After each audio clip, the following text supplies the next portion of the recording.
We're about to call this meeting to order for the afternoon of May 24th, 2022. Tony, can we have a roll call, please? Jimenez, Present. Perales, Cohen, Here. Carrasco, Present. Davis, Here. Esparza, Here. Arenas, Arenas, Foley, Here. Mahan, Here. Jones, Present. Lucardo. Thank you. You have a quorum. Thank you. And before we go to the Pledge of Allegiance, I'd like to ask everyone in the council chambers to take a moment of silence for the VTA employees who lost their lives in that tragic shooting on May 26, 2021. So I'd like to ask everyone to take a moment of silence, please.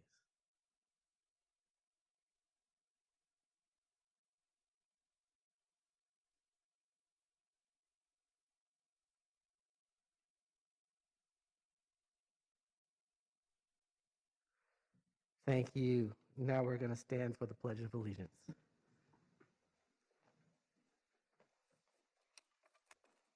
Pledge allegiance to the flag of the United States of America and to the republic for which it stands, one nation, under God, indivisible, with liberty and justice for all.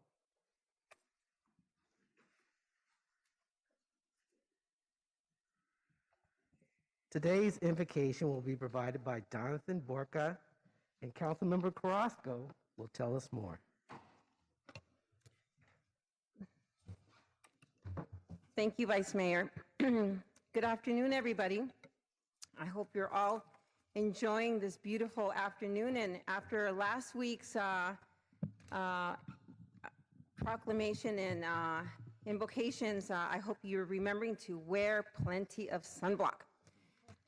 I'm thrilled to have advocate, storyteller, multifaceted, creative, and civic leader Jonathan Borka as our invocator for today's council meeting.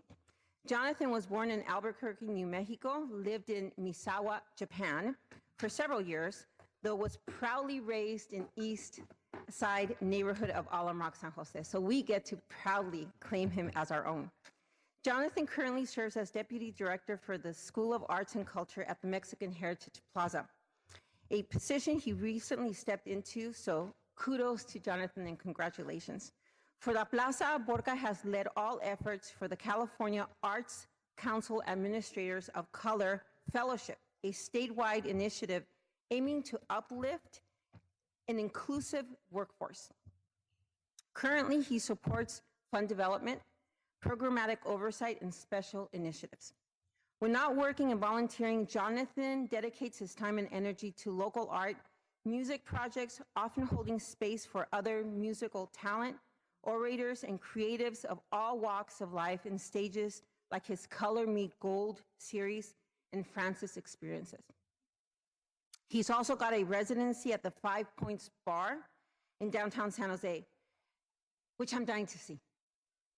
For today's invocation, Jonathan will be sharing a poem, Ni de aquí, ni de allá, which translates neither from here nor from there. And for many of us who live biculturally, we often struggle with this internal dichotomy. It focuses on embracing intersecting identities and cultures. But before he begins, I want to take a moment to thank Jonathan for his service and dedication to our East San Jose community. Personally, I'm very, very grateful to have Jonathan be so committed and so dedicated and truly a wonderful role model for our youth and really for our entire community. Thank you, Jonathan. You've been a beacon of light for so many East San Jose leaders and creatives, me included. Thank you. You're always full of positive energy, and I value the personal commitment that you carry, making sure that our folks are given a chance to shine authentically. I'm grateful for you being here today. You're very loved. You're very respected, and I know that my team feels the exact same way. So I'm grateful to be able to share that with all of you here, and especially with Jonathan. Thank you for listening, and I kindly ask Jonathan to take it away. Thank you, Councilmember Carrasco, and special shout out to the D5 team. It's always a joy and pleasure to work with you all. Just want to acknowledge Mayor Liccardo, Vice Mayor Chappie Jones, and the rest of the council. Thank you for having me, and good afternoon, everybody here. So as was mentioned, this poem is called Ni de Aquí Ni de Allá, and it really reminds me about the many identities that we can carry or the many cultures that we represent. And it's kind of a call for youth, really, to authentically really be yourself and to be comfortable in your own skin, even if kind of the world doesn't always reinforce that. So here it is. I used to think I wasn't Mexican enough, Filipino enough, East Side enough, too private for public schooling, too hood for private students, too sensitive for hip hop, too academic for rap, and on and on and on. But living between worlds doesn't have to be a deficit. It can make you a bridge builder. It can birth new hues and add to your specialness. You see, humanity doesn't belong in boxes or cages. No hyphens or fractures, neither fractured nor broken. So, shimmer, shine, glitter, glow. Young kings and queens, be proud of who you are, for you are both here, there, and your experiences are gold. Thank you.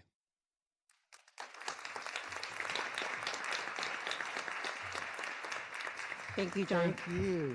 Thank you. Now I'm going to ask Councilmember Carrasco to please join me at the podium, and we will recognize and proclaim Asian American and Pacific Islander Heritage Month.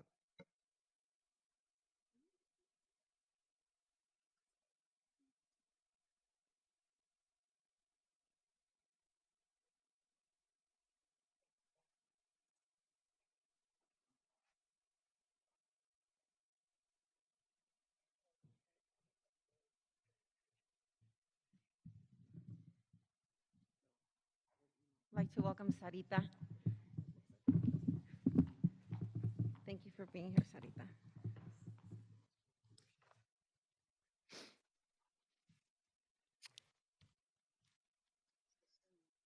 Thank you for joining me in proclaiming today as Asian American and Pacific Islander Heritage Month.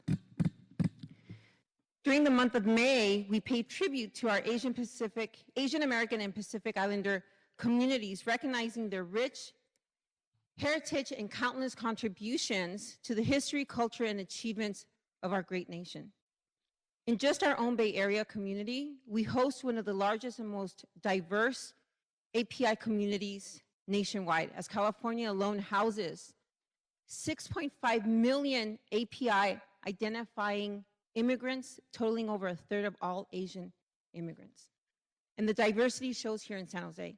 We're home to the largest Vietnamese population in the world outside of Vietnam, who we stood with in recognizing Black April and celebrated with during the opening of the Vietnamese American Center. We house San Jose's Japantown, one of the last in the nation, which has some of the San Jose's best restaurants and cultural experiences, and who recently hosted the incredible Nikkei Matsuri Festival.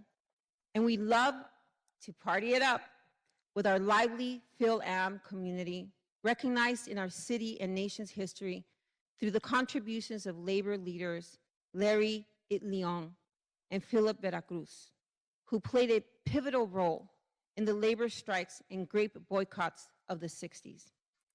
Though with this appreciation, let us not forget America's long history of discriminating against and oppressing our API communities, starting with the Chinese Exclusion Act of 1882 to the internment of Japanese Americans during World War II, and now the xenophobic rhetoric around COVID-19. Asian Americans have faced countless discrimination and hardship in this country. This proclamation is especially important now as we've experienced a rise in the incidence of hate crimes against members of the API community. It's been reported that 4 out of 10 people who identify as Asian American have experienced harassment or a hate crime at some point in their lives. It's disheartening, to say the least, to hear first-hand accounts from our API communities, especially our elders, afraid to leave their homes for fear of attack. So with this proclamation, we say again that our commitment as a city to the safety and well-being of our API communities stand tall because we recognize that through the legacies of immigration, we've gained neighbors and friends, and ultimately have created something so authentic and true to the city of San Jose. It's with great honor that I present this proclamation to Asian American for Community Involvement or ACI, AKI. AKI is a nonprofit community-based organization that provides health, behavioral health, and wellness services to everyone in our community, regardless of immigration status and/or ability to pay. AKI's wellness services also host programs such as youth mentorship, older adult support groups, shelter and services for survivors of domestic violence and human trafficking, and LGBTQ+ outreach and education. It's always a joy to host AKI lead interns at my office, and I'm excited to get one more this summer. The team at AKI strongly advocates for all marginalized and vulnerable communities to have equitable access to health, wellness, and social services. And I'm thrilled that AKI has found a home in our very own East Side, as they partnered with the City of San Jose to establish a new site at Capitol Park in my district, where they provide services such as health access and patient navigation services, including healthcare enrollment, community health education, youth and senior services, and a safety net service. I'd be remiss if I didn't add my gratefulness to President and CEO of AKI, Sarita Kohli. Sarita's passion for empowering marginalized communities shines as she leads her team to increase access to health and wellness services. She carries into her work many of our most marginalized, including victims of domestic violence, individuals with mental health issues, survivors of trauma, refugees, and low-income immigrant populations, always leading with empathy and grace. And this is one of the reasons why I have such great respect for Sarita. Prior to her current position, Sarita led AKI's behavioral health and wellness programs, using her business acumen and compassion to expand access to culturally sensitive services for the neediest in our communities. And during the pandemic, Sarita made sure to shift focus and make sure that our city and county was well taken care of as they ensured testing and vaccination for everyone in our community. And I'm grateful for her contributions to the Health and Equity Task Force that I co-chaired. Thank you, Sarita, for your incredible dedication to the community. And I'm going to ask Vice Mayor to present the proclamation. And Sarita, if you'd like to say a few words.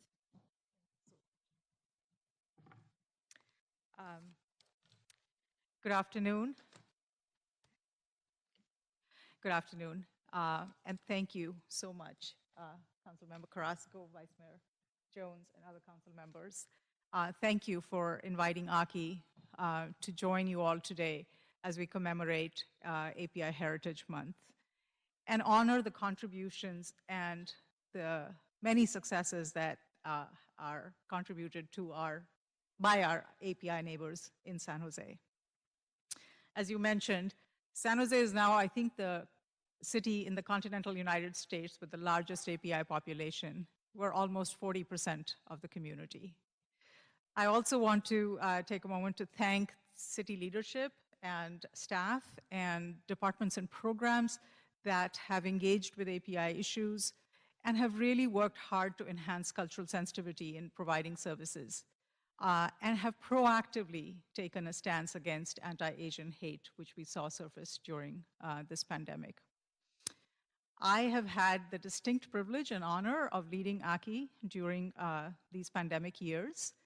And I'm very proud that we partnered with the city to host many COVID vaccination events for our most vulnerable residents.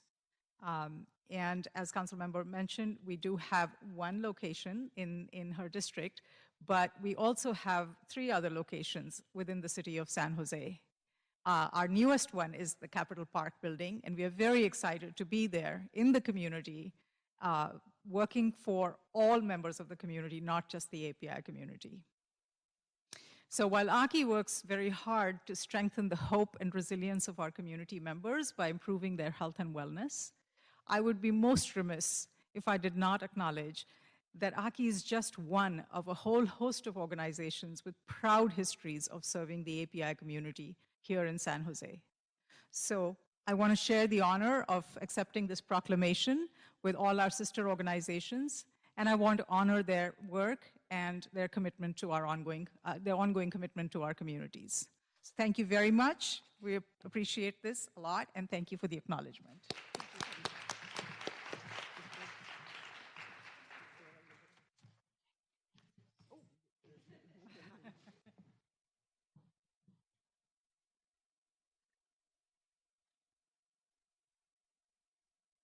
Thank you so much. Thank you. August 6th. We'll be letting you know. Yes. Councilmember Perales, please join me at the podium, and we will recognize and proclaim Affordable Housing Month.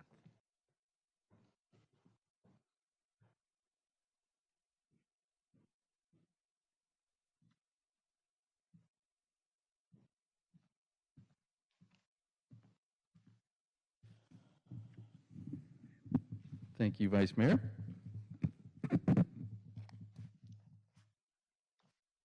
Today, it is my pleasure to recognize the month of May as Affordable Housing Month. Affordable Housing Month is an opportunity for advocates and allies to join forces to actively and collectively advocate for affordable housing for all. The mission is to continue to push for the production, protection, and preservation of our supply of affordable housing options to allow for safe, stable, and affordable places for members of our community to call home. South Bay YIMBY, or Yes in My Backyard, aims to provide evidence-based solutions to the housing crisis and give a voice to residents struggling for affordable housing. They continue to work towards a region that's culturally and economically diverse and one in which housing is affordable to all of our residents. Through their values of community and inclusivity, they continue to work to create opportunities for individuals to have the ability to live and work here in the Bay Area.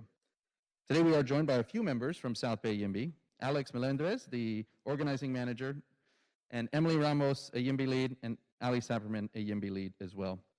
And I, along with our council colleagues and the Vice Mayor, do proclaim the month of May as Affordable Housing Month, and I will ask the Vice Mayor to present the proclamation and invite up Alex Melendrez to say a few words.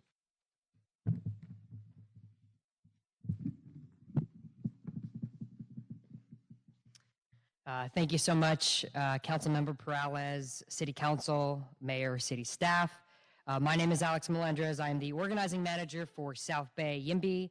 South Bay YIMBY is a chapter of the National YIMBY Action, which is a network of pro-housing advocates fighting for more inclusive housing policies. Affordable Housing Month is more than just the problems we face or the stats or the research we know. It's about the solutions to providing and securing people with affordable, stable homes. It's about how every one of those stats, those facts, and those figures have a name, a face, a family, and a story. They each represent a human with a need and a right for shelter. It's also, as I mentioned earlier, it's also about stories. So let's hear one.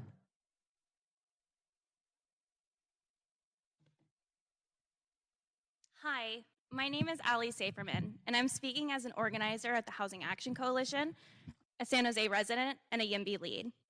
I moved to the Bay Area from Florida when I was 18 years old, both to pursue the fantastic educational opportunities that California has to offer, but also to escape the conservatism of Florida. I quickly learned that the Bay Area housing options weren't designed for students like me. In order to barely afford to be a student here, I had to work 3 jobs at a time for a total of 80 hours per week in addition to my school coursework. Even juggling 3 jobs, my rental costs consumed more than 75% of my income and made it impossible to pay for other necessities such as healthcare.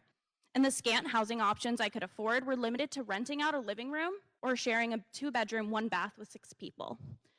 Due to my limited housing options, I faced domestic violence, homophobia, and transphobia in my home.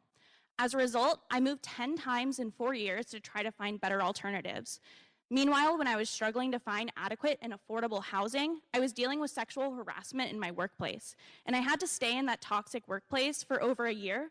To not have a lapse of income without an income cushion would have resulted in homelessness. This is flat out unacceptable, and my story is not unusual. In fact, it is the norm for low and middle income folks in the Bay Area.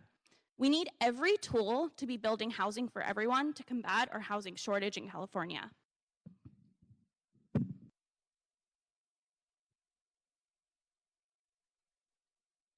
And so that's what Affordable Housing Month is about.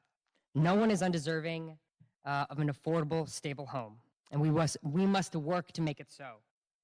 One such solution highlighted a lot this Affordable Housing Month up and down the Bay Area is a unique opportunity to create more affordable housing through our housing element process. So my ask for the public, my ask for the city is to get engaged in the San Jose housing element. Our activists, our members, our staff, and myself are honored to be part of this May proclamation in San Jose, and I wish everyone a happy Affordable Housing Month. Thank you very much.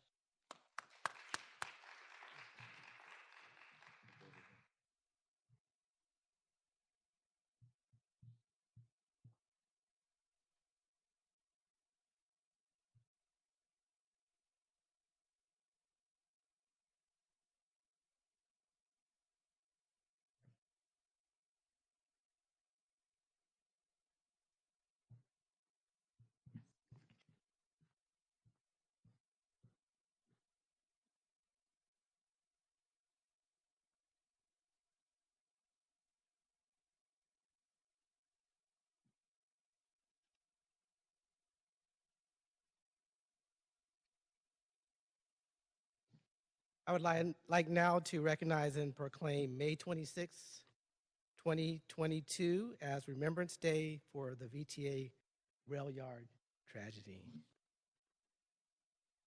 The horrific event that took place at our very own VTA station last year on May 26 are unforgivable and unforgettable. There are no words that can offer that will be able to express the profound loss that we experienced last year. The community of VTA was challenged, but we rose together and grew in unity. It is because of the amazing employees that we have, our leadership, and supporting community that we have been able to move forward. Today, as we mourn the tragedies of May 26 and proclaim May 26 as a day of remembrance, I hope that we will remember the light of our loved ones, our fellow community members that brought such joy into our lives.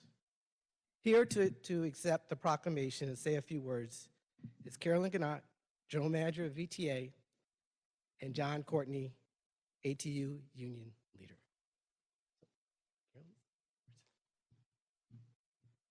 Thank you. Vice Mayor Jones and members of the City Council, I want to thank you for the honor of accepting this proclamation today. You know, there's been, today is this whole week weighs very heavy on our hearts in terms of remembering the first anniversary of the shooting on Thursday. You know, I want to name the 10 victims and others who have just, you know, and all the support and all those who have been sort of impacted by this. And you know, we've lost 10 that day. We lost Alex, Abdi, Jose, Lars, Michael, Tim, Paul, Adrian, Tap, and then Henry. And with those 10 who we lost and really, really dearly miss, we've also had the tragedy affect those other 90 plus people who were in the yard that day and the other 2,000 employees at VTA. And the one thing I want to say is that through this opportunity, we've been able to build partnerships that we need to build and start to heal through this time. It's going to take a while, but we will heal. And I want to thank all those partnerships. The city's been very supportive of the county as well. But I also want to thank the entire community for being there for us as well as, us trying to get our service and deliver the best quality service that we have for our communities. We're still there, and we want to thank everybody for that broadened support for us as well. But once again, I really want to thank you very much for that opportunity, because so many people have been affected by this, the family and friends of VTA, and I actually want to thank you for remembering us. Thank you. Thank you, Carolyn. I want to say thank you to the City of San Jose, Mayor Liccardo, Vice Mayor Jones, and to the entire San Jose City Council. On behalf of our brothers who we lost that day, to honor and remember them we're very thankful and appreciative of that. And I can't thank you enough for it. And thank you, Carolyn, for your words. And I do believe that we have a bright future. And I want to thank everybody for supporting all of us throughout this. Thank you.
We are now on to orders of the day. Does anyone on the council have any changes to the printed agenda?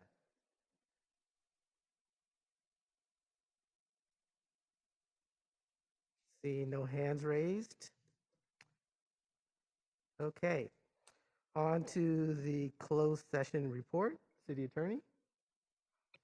Thank you, Vice Mayor. We do not have a report out of closed session today. Thank you. Next is the consent calendar. Are there any items on the council consent calendar that my colleagues want to pull? Hearing none, let's go to public comments. There are no hands raised.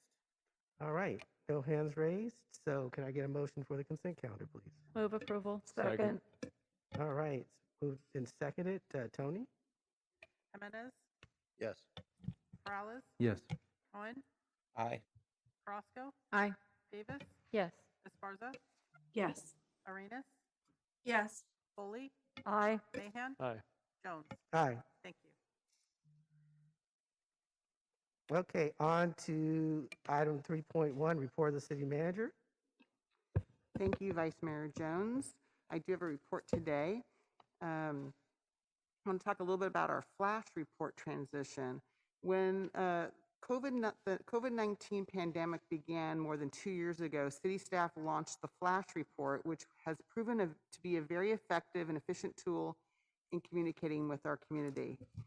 Over 200 flash reports provided residents and businesses with weekly, and in the beginning of the pandemic, twice daily, COVID-19 federal, state, and county updates, and connected the community with vital city information and resources.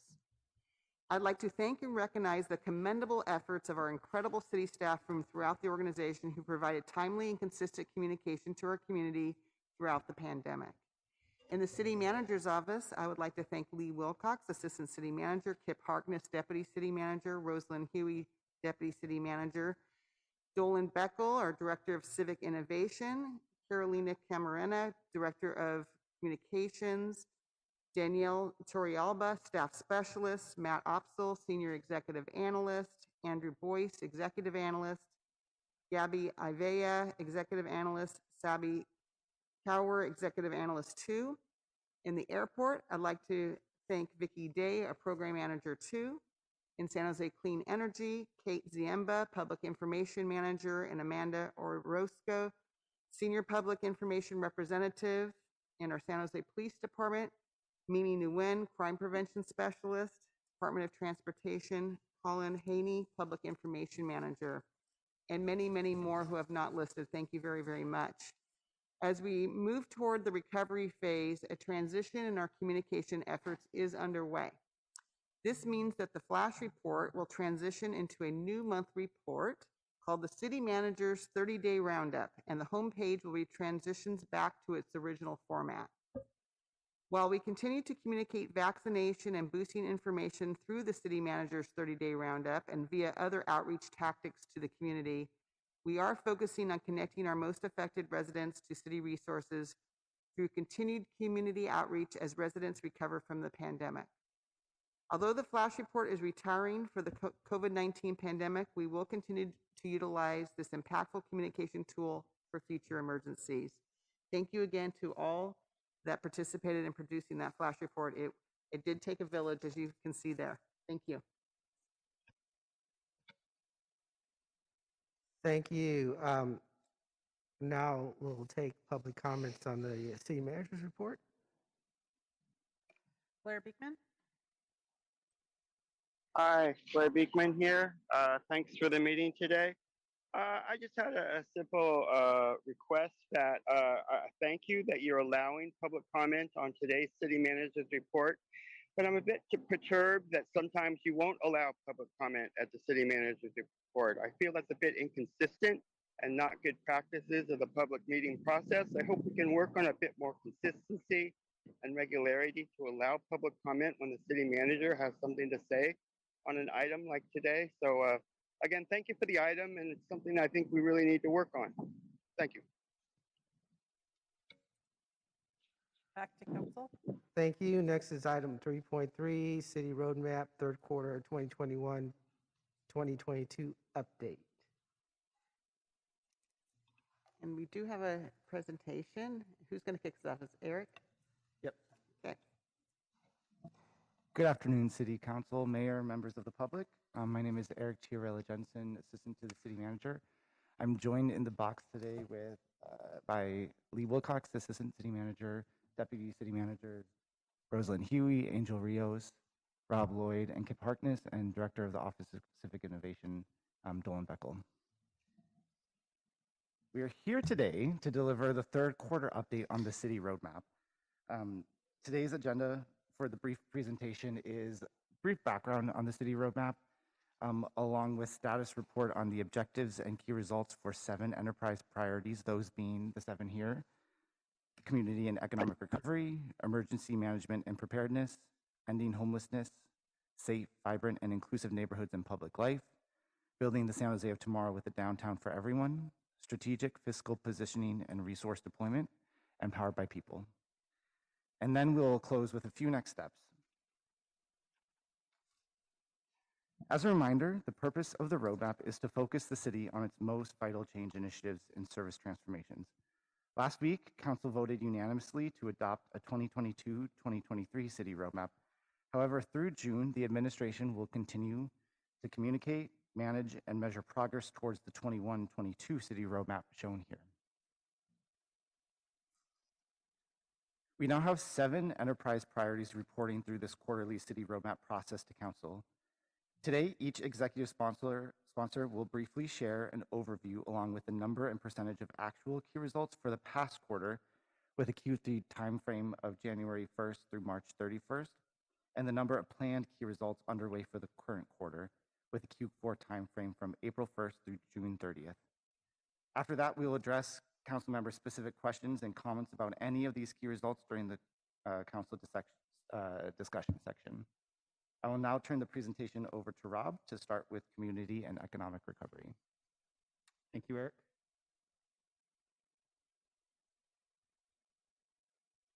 There you go.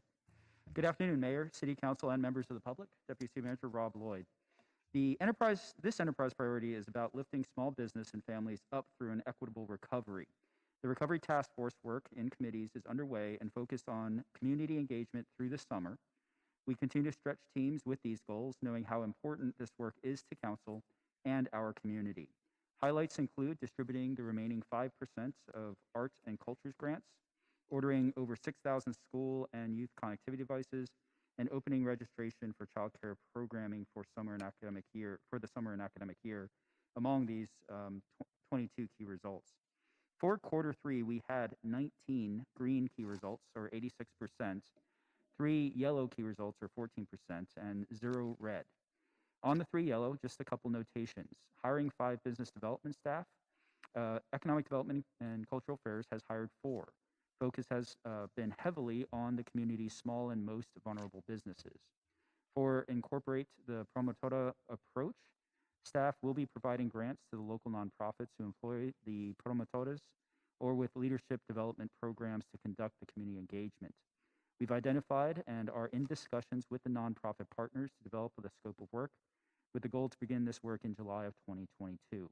Scope of services was used in the budget decisions and we are negotiating with the community organizations on funding and approaches, possibly moving forward with a number.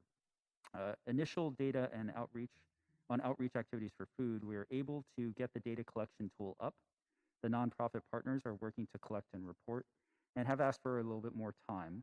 Staff is confirming that item with the team, and you'll see results here soon. Next slide.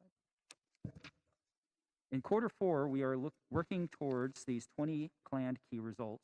Part of this included establishment of the lived experience group from the Recovery Task Force and identifying nonprofit partners for the Promotoras program. It includes our eviction diversion and settlement program, a small business grant program for rent debt relief, and getting an additional 2,700 hotspots and 1,500 new Chromebooks into library circulation. It also includes our continued ramp down of food distribution through the end of this fiscal year as responsibility reverts to County Health and Human Services as the pandemic declaration has concluded. Kip will take us on to the next. Thank you, Rob. Good afternoon, Mr. Vice Mayor, City Council, and members of the public. I am Deputy City Manager Kip Harkness, here to talk about emergency management and preparedness. In addition to the work described above by Rob in the COVID community recovery and economic recovery priority, our emergency management and preparedness work continues with an emphasis on the work of the Vaccination Task Force and Soft Story Building Earthquake Retrofit. With vaccinations between the start of the year and the end of March, we exceeded our vaccination event goal of organizing 18 events by delivering 36 events, including 30 vaccination events with the county and 6 on-site employee vaccination events. For the Soft Story Retrofit program, we had a goal of putting out a request for proposals to find a consultant to help the development of the policy. That RFP proved more complicated than expected due to numerous FEMA requirements, and we did not hit our goal of getting that out at the end of March. However, that work is now back on track with the procurement launching on April 30th and with the proposal received before the closing date of May 20th. The team is now evaluating that proposal. And then in addition, the final item, the red item you see above in the drafting of a community engagement plan, was work that was intentionally delayed to focus on getting the RFP out the door.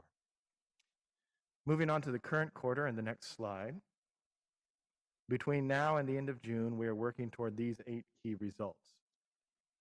In the Vaccination Task Force area, although the county concluded their mobile vaccination program on May 5th, the Vaccination Task Force was able to partner with the county to provide 22 clinics between April and May, administering 278 vaccinations. Of the 148 vaccine champions the city hired to provide direct support to the county's vaccination program, a significant number have transitioned into county positions. The Vaccination Task Force continues to monitor for spikes and surges, like our current one, communicate timely and important information to our under-resourced communities, and support the county with any additional COVID-19 response as necessary and or requested. Bottom line, during our Vaccination Task Force transition, we will maximize the conversion of our vaccine champions to county employment and will ensure that the community connections we've made are connected to our recovery work. With the Soft Story Retrofit work, we plan to bring a recommendation for council action anticipated at the first meeting in August. In parallel, staff is developing an initial draft approach to communication and outreach. With the adoption of the new roadmap for fiscal year 2022-2023, you will see the vaccination task force graduate from the roadmap and devolve to the Office of Emergency Management. And the soft story policy work and other emergency preparedness work will be folded into a single new city enterprise priority named Sustainable and Resilient Infrastructure and Emergency Preparedness, as we discussed in some detail at the budget study session. That concludes my presentation. I will now transition to Deputy City Manager Rosalind Huey to talk about the vital work of ending homelessness. Thank you, Kip. Rosalind Huey, Deputy City Manager. Our work in this enterprise priority on ending homelessness continues to be driven by our objective to increase the production of emergency interim housing and to create safe and healthy conditions for our residents who are unhoused. We are very excited about the recent announcement of award for 2 Project Home Key sites, the Arena Hotel and the Brandon Monterey site. While the county did submit a home key application for the residents in Hotel in District 2, they withdrew this application because they were unable to reach an agreement with the owner.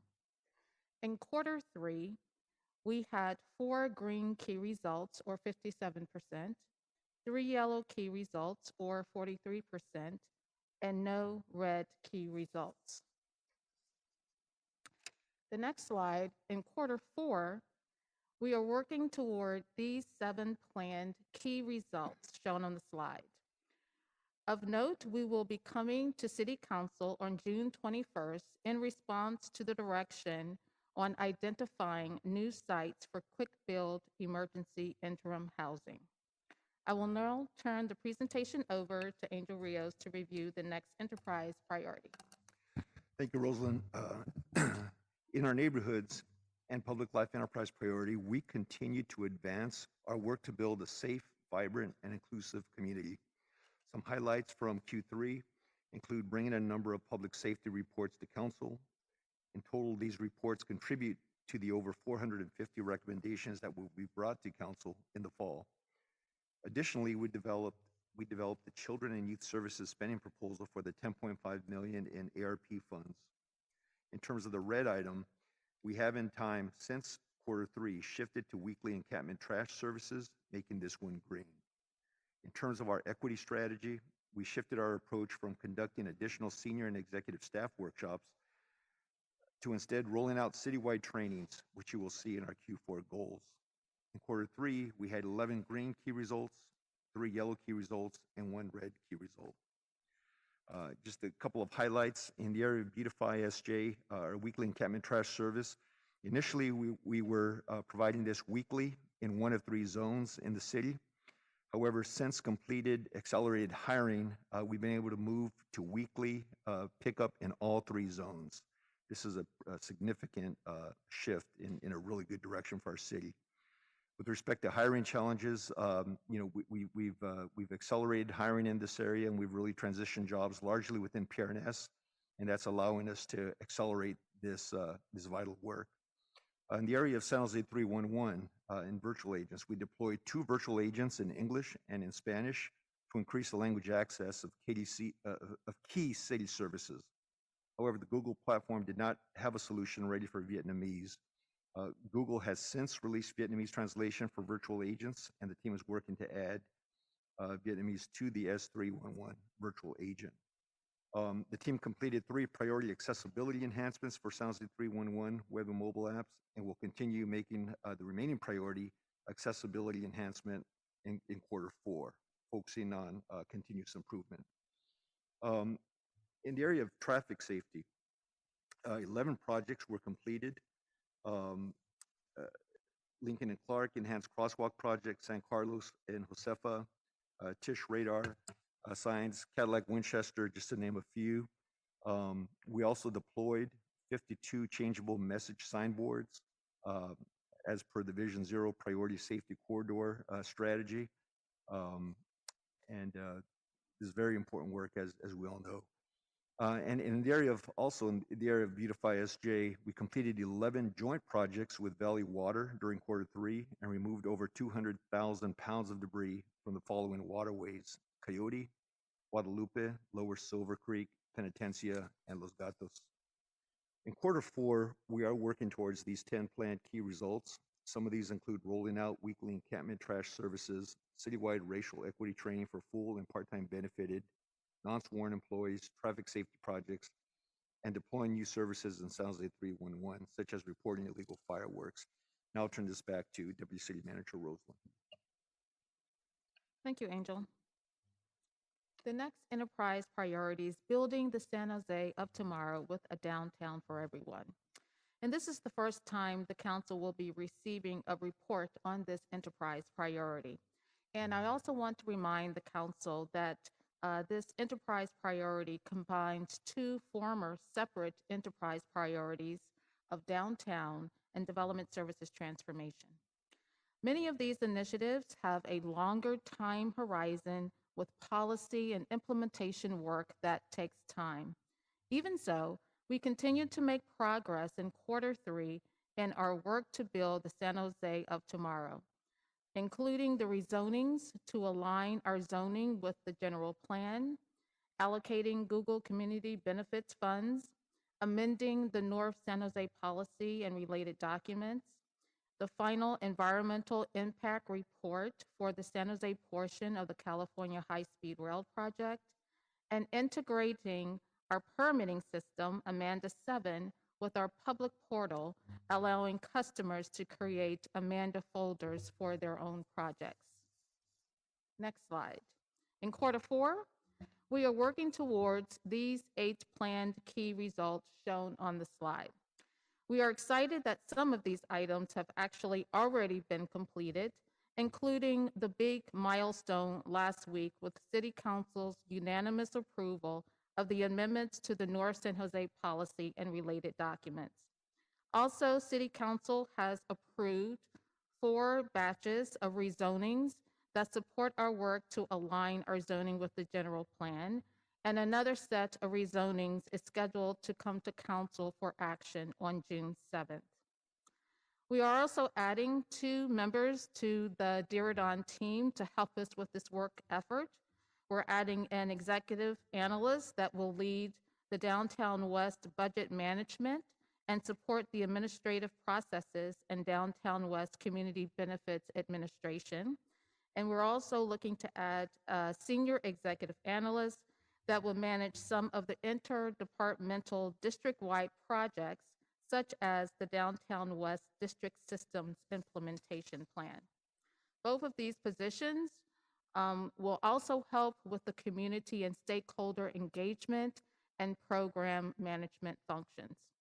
And also related to Downtown West, staff will bring the ordinance to establish the Committee Advisory Committee for the Community Stabilization and Opportunity Pathways Fund to council next month. Now I'll turn the presentation over to Lee Wilcox to go over the next enterprise priority. Thank you, Rosalind.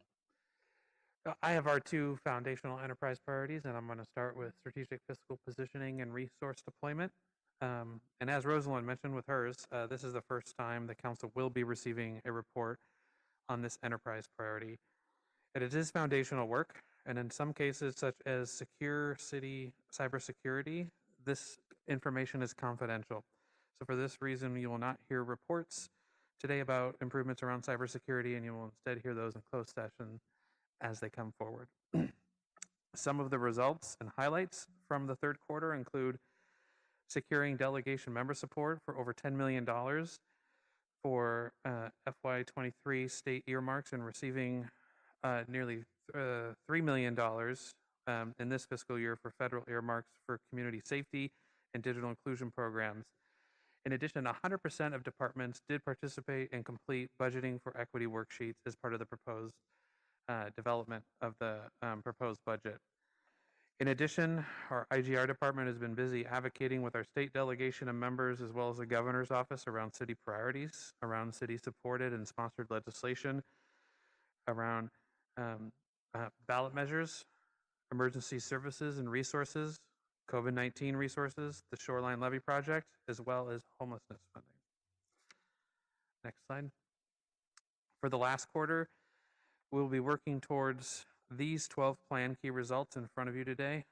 Highlights include our IGR's work to secure an additional $10 million in state funding to support housing and Vision Zero initiatives, and submitting 7 federal earmark funding requests through congressional offices, and also approving the 22-23 city initiatives roadmap, which was released this morning under Manager's Budget Addendum number 14. And lastly, developing a pension funding policy for council consideration in the fall following council direction. Next slide. Moving on to our last enterprise priority, powered by people. We continue our work in building processes that work for people with our continuity of operations plan and our business process automation work. We continue to focus on employees, and particularly with our workforce retention pilot, in which we've trained over 100 supervisors in conducting employee experience conversations, and through the completion of our hiring effort for the 90 positions in our COVID-19 recovery staffing model. In addition, we've continued work on the audiovisual systems for City Hall council chambers and committee rooms, and have done a thorough scrubbing and have started to change minimal qualification standards through 7 different categories of positions within the city. And lastly, in the last quarter of this year for Powered by People, we'll be working on these 15 plan key results. According to our April hiring data, we are starting to see the impact of this work in hiring, with the vacancy rate decreasing overall in the city in the last month to 13.2%, and nearly doubling the number of hires in April. Even with this bright spot, we know there is much work to be done, and we're going to be focused in this area, not only in the last quarter, but in the future roadmap that you've approved. We continue to adopt innovative strategies in addressing hiring and retention, including launching a citywide analyst recruitment for vacancies citywide, our trauma-informed care program, our learning and development opportunities, and developing a project charter for our One City workplace. Next slide. And lastly, as I said last week when we talked about the roadmap, none of this stuff gets done without the great people in the city, and I'd like to thank everyone who's participated in the roadmap development thus far, and thank all the employees behind it. With that, I'll hand it back to Eric. Thanks, everyone. Finally, council can expect a city roadmap Q4 update in the fall, along with our transition to the next year's city roadmap that council adopted last week. This concludes our report, and we are available for any questions.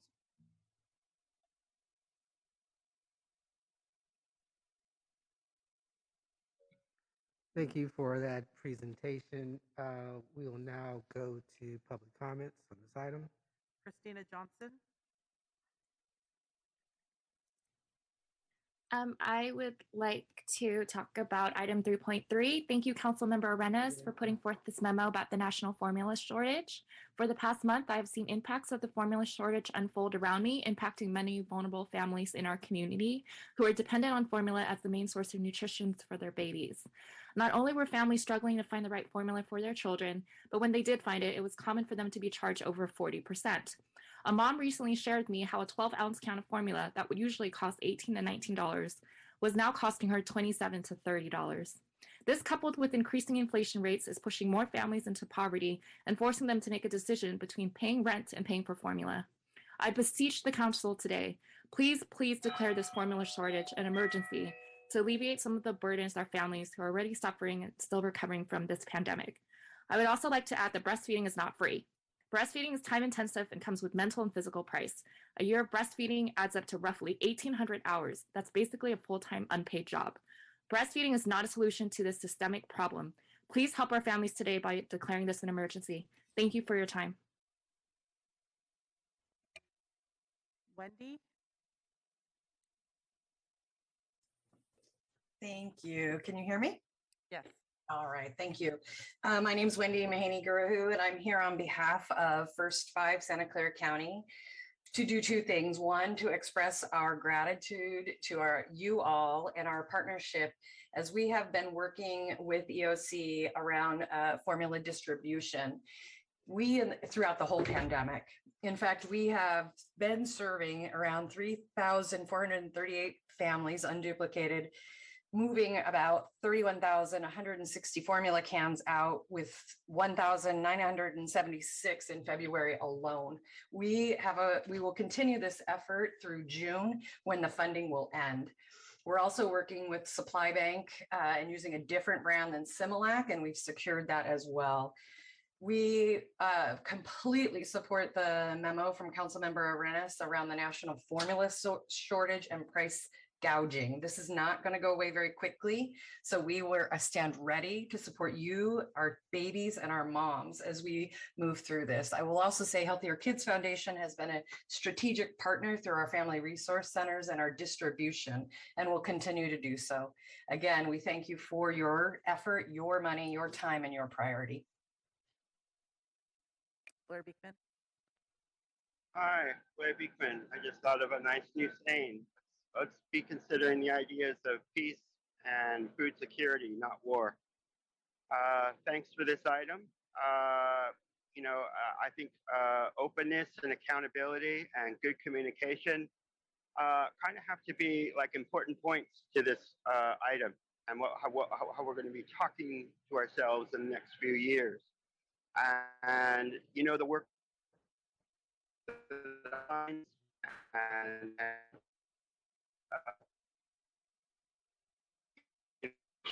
Blair, your audio is breaking up. Blair? Okay, hopefully my audio will come back. Boy, I'm really sorry. Are you hear me? Yes. Do you have another speaker and come back to me in 2 minutes? No, you're the last speaker. Okay, well, to continue, I had something nice to say for this item. The tech, has really good open, accountable practices that can help the communication along with this item. I'm impressed with more. You were talking about this item at hopefully you were talking about this item May 16th budget meeting, and the items of what we've been talking about for years is how to these candidates much help housing issues. And overall, good luck to I have a lot more to say for this item, and maybe I can save it for an open public comment, say at Rules and Open Government tomorrow. Thank you.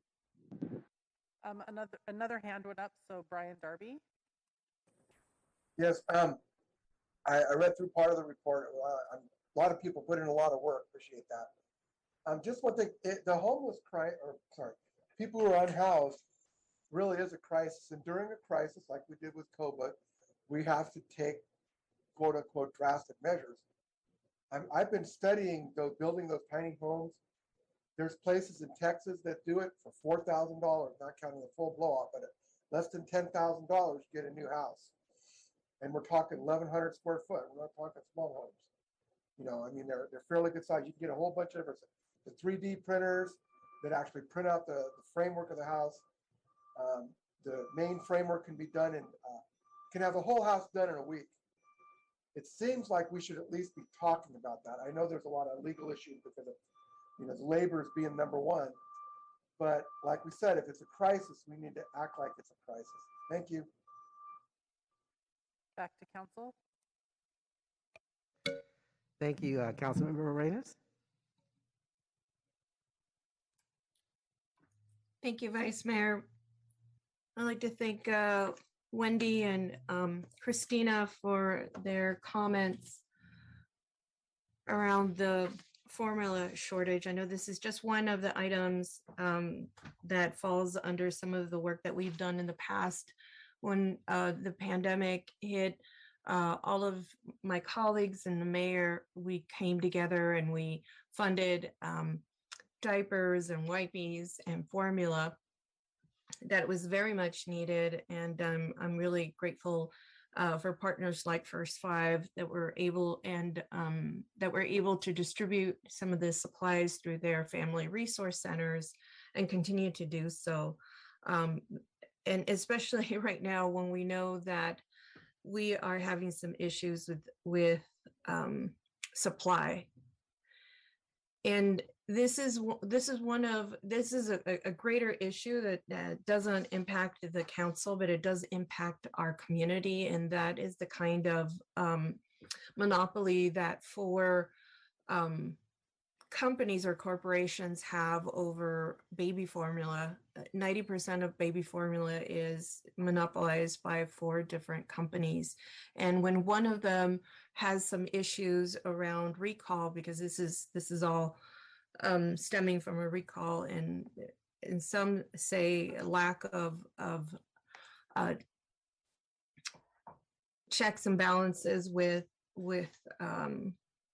the baby formula facilities, there's children that actually get very, very sick, and some that even die. And so I'm very concerned about this issue. I'm glad that our president is bringing shipments in from Europe to alleviate this issue. But in the meantime, as we all know, that when there is an opportunity of limited resources, there's an opportunity to take advantage of our community. And so this is the reason why I wanted to ensure that that didn't happen. I'm also having conversations with our county counterparts so that there is a declaration of a state of emergency similar to the one that New York City established relating to the shortage of the infant formula.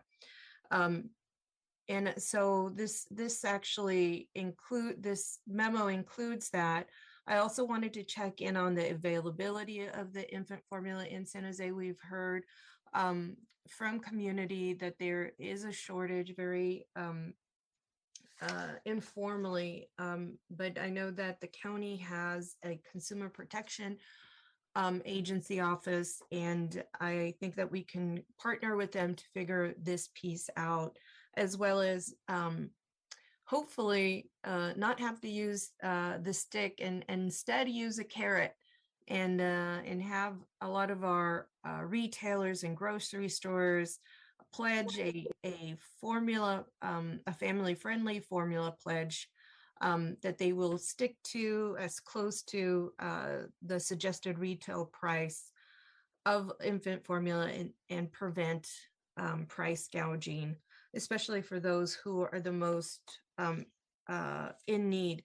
And one thing that one of our speakers spoke about, with I think that was Christina. She talked about how breastfeeding is not the solution. We just don't say, well, then you just pick up a little more breastfeeding and that'll supplement that child, because there, as she noted, there's a lot of issues that have to do with a lot of limitations with breastfeeding. One, you have to have the time and the resources, a pump that is very expensive, and then the ability to store that milk to then, if you're off working for 8 hours, to store that milk, return it home, be able to produce enough so that it is significant for that child. So because of all of those reasons, there's a lot of women who end up not breastfeeding, and it is a social economic reason for a lot of working moms not to, or limited breastfeeding for some of our working moms. And so a lot of our families end up, especially those who are working, end up defaulting back to, or choosing, a lot of the times it's a personal choice, choosing to use formula. And so I wanted to make sure that this doesn't happen in our community, especially with our most vulnerable, our babies. And if there were any issues of concern for our community, that our Consumer Protection Agency through our county is utilized, in order to capture those concerns. And so I want to move this item, including my memo, so accept the report and include my memo. And within my memo, I wanted just to make a slight edit. And this is under item 2B. So it reads, coordinate with the County of Santa Clara to amend the existing regional state of emergency to include the infant formula shortage. But I connected with our county counterparts, and since this has to do with a supply chain issue, we're going to have to establish a separate, and they probably will also establish a separate state of emergency declaration. And so I want to just change this slightly to coordinate with the County of Santa Clara to establish regional state of emergency infant formula shortage, comma, similar to the New York City state of emergency, and continue as it reads on the paper. So that is my motion. Second. Thank you. I do have some additional questions around the roadmap. I wanted to thank our staff for the update, and thank you for giving me the update around the Promotoras model, and that you will be tapping into some service agencies to expand that. And so thank you for that additional information. I wanted to talk about the SOAR program and ask about the 6 additional sites that will be established in Q4. Do we know what those sites will be? And is there any, as we all go through this process, we all have lessons learned? And so are there any areas of improvement that we will be implementing for future or existing SOAR sites?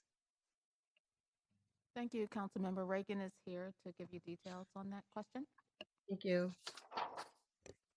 Hi, Councilmember Reagan Henninger with the Housing Department. We're working on identifying the expanded SOAR sites. When we were at Council May 3rd with an encampment update and a Guadalupe Gardens update, we did have in that memo our criteria for choosing expanded SOAR sites. We wanted to be a little more thoughtful about our criteria in the expanded program. When we set up the sites originally, it was the start of our COVID-19 response, and so we were really just trying to reach the most amount of people living unsheltered and picking some of our largest encampment sites. But really, we since then have developed some more thoughtful criteria. For example, city-owned land is a preference. So it's all of those criteria are in that May 3rd report that we presented to council. And then we are working right now internally with our partners in parks to develop a initial list of 6 sites.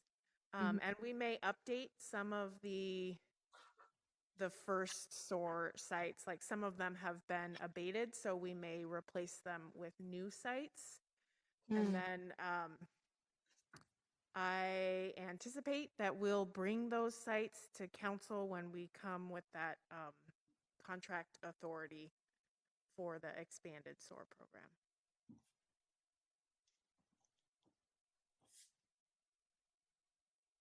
Got it. Okay. I understand that some of that criteria is being integrated into how you choose future sites. How about any improvements in the implementation of some of the services? I think we're talking with Home First and Path, which are our contracted providers, about kind of lessons learned and feedback. I think the probably the biggest piece of feedback is our outreach teams really want and need real housing options for people. They have greater acceptance rates when we're providing someone with a real housing option and not just shelter. Right. So that's kind of the biggest piece of feedback that we hear. Mm-hmm. Got it. Okay. Well, makes sense. Any kind of specific service that you that they've realized that folks need that wasn't on them kind of on the menu, or I think one piece that we're really trying to improve our service delivery and our coordination is definitely the behavioral health and mental health care. We do have clinicians on our SOAR teams, but I think there's definitely room for improvement in terms of how we're coordinating and doing some case conferencing with the county behavioral health department. We do some, but there's definitely room for improvement there. got it. Okay. Thank you, Reagan. I really appreciate that. I'm gonna move on to the. Councilmember Reyes.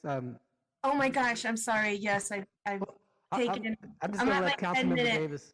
Yes, of course. And then, Please and then come we'll back to me, Vice Mayor. Thank you. Awesome. Thank you. Councilmember Davis. Thank you, Vice Mayor. I just wanted to ask staff about Councilmember Arenas' motion and the declaration of another state of emergency. I know we've done state of emergency within state of emergency in the past. Is there a benefit to doing this for the formula shortage? Will it help us get some of the federal stockpile that they've brought over from Europe? This shortage is a very big deal. I know there are a lot of parents who are very stressed out about feeding their babies. Thank you, Councilmember Davis.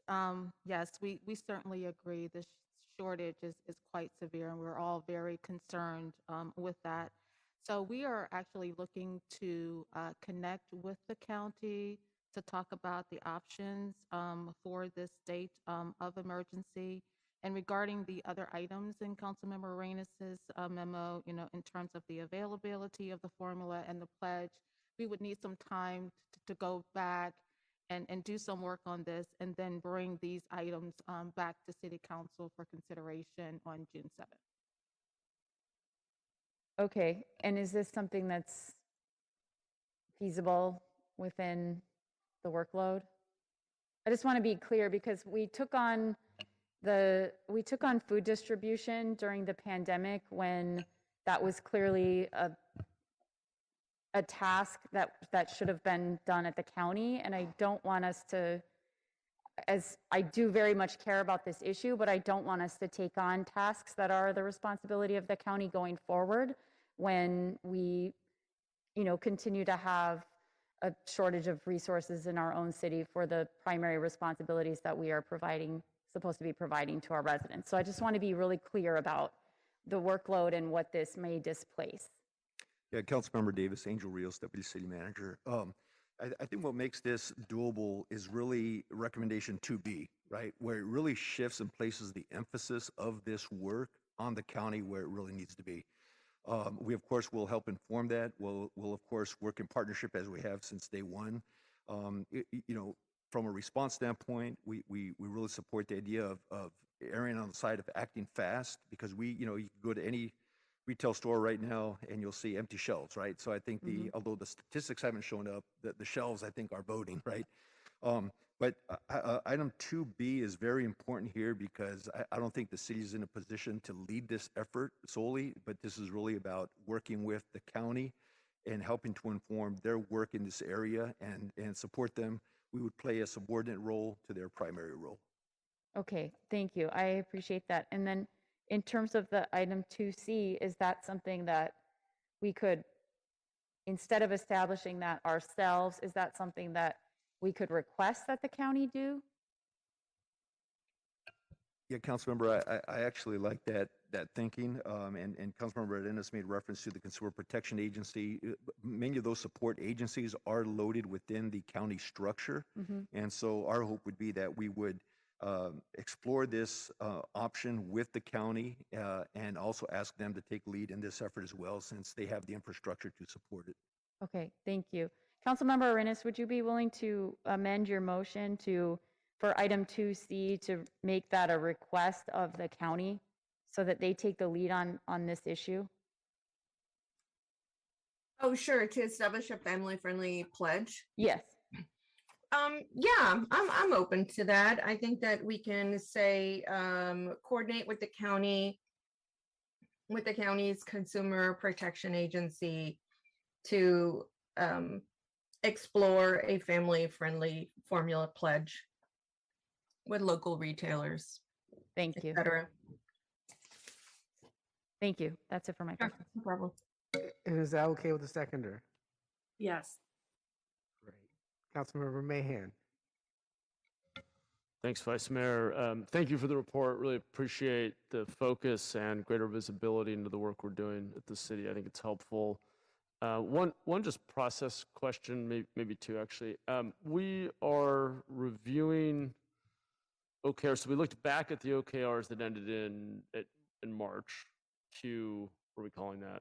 That's Q2. Is that correct? Q3, I mean. And then we're now looking at the planned key results and objectives, but we're about 2/3 of the way through that period of time. Do we think that's ideal, or I mean, to my mind, it might be helpful to front load to do that a bit earlier so that council's questions and input might impact those if they need to. So I'm just kind of process-wise curious about the timing of this report. Hi, Councilmember Mahan, Dolan Breckle, Director of the Office of Civic Innovation. So I think the answer to your question is based on where we are, we're going to have to let the current periodicity of this first year incremental rollout. And then over the summer, we're going to be in parallel looking at a number of things associated with 22-23, the periodicity and timing of the updates. And as you talked about, is there a different timing, as well as we talked about last week, looking at the new initiative we added, which is the outcomes, equity indicators, and performance management. So short answer is there may be a more optimal way to do this. We're going to be considering that over the summer. What you're going to see for the rest of Q4 is going to be continuing on the current schedule. Yep. Okay, that makes sense, and I fully appreciate that we're continuing to iterate and evolve as we go. Second question. I wanted to just spend a minute on the inclusion of illegal fireworks in the 311 app, which is something we've been discussing at Smart Cities. I'm very excited about. I believe this is slide 11. Can you just share a little bit about what the community should expect in terms of that service for 4th of July this year?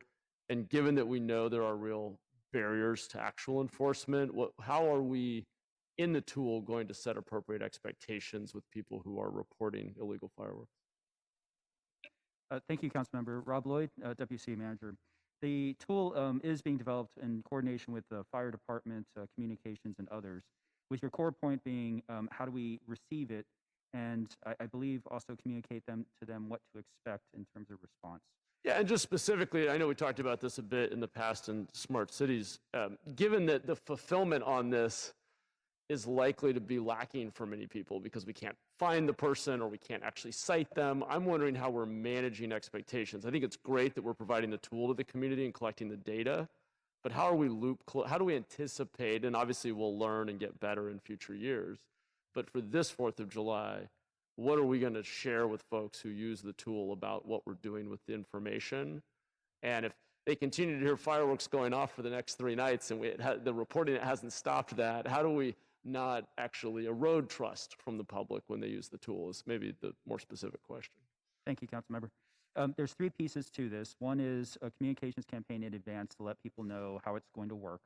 Number 2 is inside the tool, the reporting. There is some information and flow there about what to report and what will happen from that. And then on your question, also the follow-up, we're still working on how to communicate back to them the status of those items, just to make sure that they feel like the follow-through has happened. Honestly, we still need to work on that one because the fulfillment piece between police, fire, and code enforcement and others the residents haven't always been satisfied with that because they want to see immediate reaction and immediate action. The communication piece is the best strategy we have, and we'll continue to improve on that. But the follow-up messages are going to be core in that to say, here's what happened, also how we can improve. But it is a continuous gap, and we're going to keep on assessing what's the best strategies on that, and communications is going to be key as a partner in that process. Yeah. Okay. Thank you. Yeah, I think it's really important that we set clear expectations on the front end, that we close the loop on the back end and tell them what we did with the report and what our best efforts are, maybe also explaining why their expectation may not be perfectly fulfilled. I think the reality is a lot of people will report illegal fireworks in their neighborhood and assume that it's just going to be addressed. Somebody's going to get cited and the illegal fireworks are going to go away and it'll be quiet and safe. And that, as we know, in practice is going to be very difficult. So I don't want to end up in a situation where we release a service and then it actually makes people feel less confident in their city government because they say, well, I reported it and nothing happened. And so I think that getting that loop closing piece right is going to just be important for maintaining public trust, which is why I wanted to raise that. I think we've learned that as we've looked at other services in the past. Yeah, and Councilmember, two other things is also the flow of information the reports are, it's going to allow us to identify hotspots, which we can then work with police and fire to get folks to. And then the disclaimers and the follow-up messaging on setting the clear expectations and what's going to be specifically be done with their information. And that also we're communicating that there's not immediate response on these items. Right, and I think telling them, hey, there is value in this data. Thank you for reporting it. Here's what we are able to do with it. I think will help people understand that what they're doing still matters, even if they didn't quite get the outcome they wanted every time. Okay, great. And then my final question / point was just on a few of the KRs. I think they're mostly measurable and clear and great, but on some where the body of work extends beyond 3 months, such as page 13, continue development and review processes of, I think it was environmental review, slide 13. When it spans many quarters, beyond just saying continue, is there a way to articulate more clearly what we're driving toward in that time period? I know that's a hard one, but is there something more measurable about how far through the process we'll get, or being on track to completing the body of work within 9 months, even though it's longer than a 3-month period? Is there a way to make it a little more concrete and measurable? Yeah, thanks, Councilmember Mahan. I think that's a valid question. And one of the things we're making sure we do is if we don't, excuse me? Oh, okay. In terms of the roadmap approach, we will do two things. We are continuing to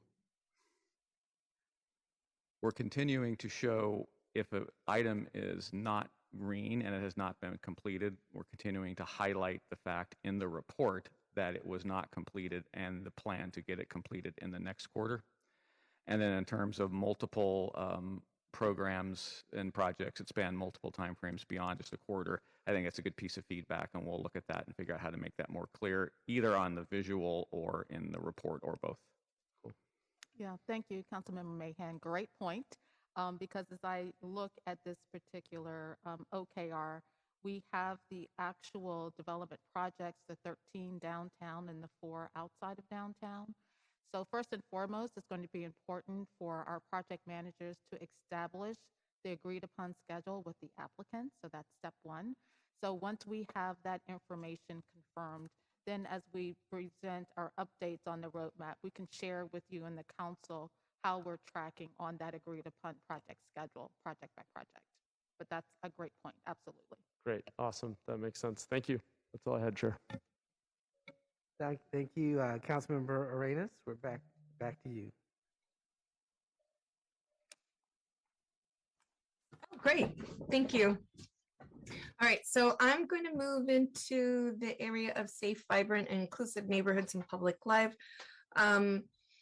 And the yellow key results was included to develop a Title I school asset map to identify public recreation access opportunities based on proximity to community centers and parks. And I wanted to know if you would be able to, if staff would be able to share that Title I school asset map with council districts I would be interested in seeing that equity of public recreation access opportunities where there is a desert and where there's a lot of resources. Yeah, Councilmember Angel Rios, Deputy City Manager. Absolutely. In fact, we're underway now with that assessment of Title I schools. We're doing that in the context of both an MBA request as well as work that we're doing with the Children and Youth Master Plan to really identify schools in harder need communities that could benefit from leveraged resources. And by that we mean identifying schools that have that additional Title I money through their ADA allocation, and then coupling that with our city investment, starting with the ARP dollars, as well as going forward, looking at the way we use PRNS funds, library funds, et cetera. So yes, we will share that, definitely. I love that. Thank you. Thank you for thinking of those supplemental funding sources. We also should check in, not necessarily for this particular one for recreation, although recreation could be part of a wellness option. The community schools funding that I think I've mentioned in the past. There's some schools and school districts that have received either planning money or they have received the actual implementation funding for community schools. And as you all know, that has to do with wraparound services. Okay, so I'm going to move on to asking about the the COVID-19 pandemic community economic recovery. We know that, and I've said this before, there's different communities that appreciate different kinds of strategies for outreach and for registration. What are we doing differently around the community economic recovery enterprise priorities in terms of equity strategies for open registration and to conduct outreach for upcoming recreation programming for the summer 2022 and academic year, that's coming up. Were we able to deploy any early enrollment, any multilingual outreach, any in-person outreach? What I want to really prevent is what I typically see and I'll only speak about Welsh, but I'm sure that maybe there's others that have the same kind of community where there's a whole class canceled because there isn't on-site registration. Yeah, Councilmember, this is a question that really transcends two different enterprise priorities. The Community Economic Recovery Task Force has definitely identified, based on feedback from the community, the need for accessible recreation and childcare, et cetera. And then accordingly, what Parks, Recreation, Neighborhood Services has done specifically, since they're primarily a fee-based program, is they have basically done all of the above that you had mentioned, everything from early registration, pre-registration, a focus on reaching out specifically to higher need communities, giving them first opportunity to access the available slots, and accompanying that access with 100% full scholarships, using resources both from the general fund, ARP dollars, CDBG, et cetera. So yes to all of the above, and the department continues to do more outreach with an emphasis on making sure that we reach the hardest to serve. So yeah, Okay. that's an emphatic yes. So then those are going to be built in from here on, and I should, I guess, expect at Welch Community Center to have in-person enrollment, early enrollment, and a multilingual outreach, since this is an equity priority community. Yeah, that would be correct. And then I think it's also, important to kind of connect, for example, the Promotores model, right, to this. This is a good example of spreading the word, right? Because when you take a look at just kind of the sheer number of staff, doing the one-on-one outreach is going to be, it'll be successful up to a point. We have to reach a critical mass by disseminating this information through various vehicles.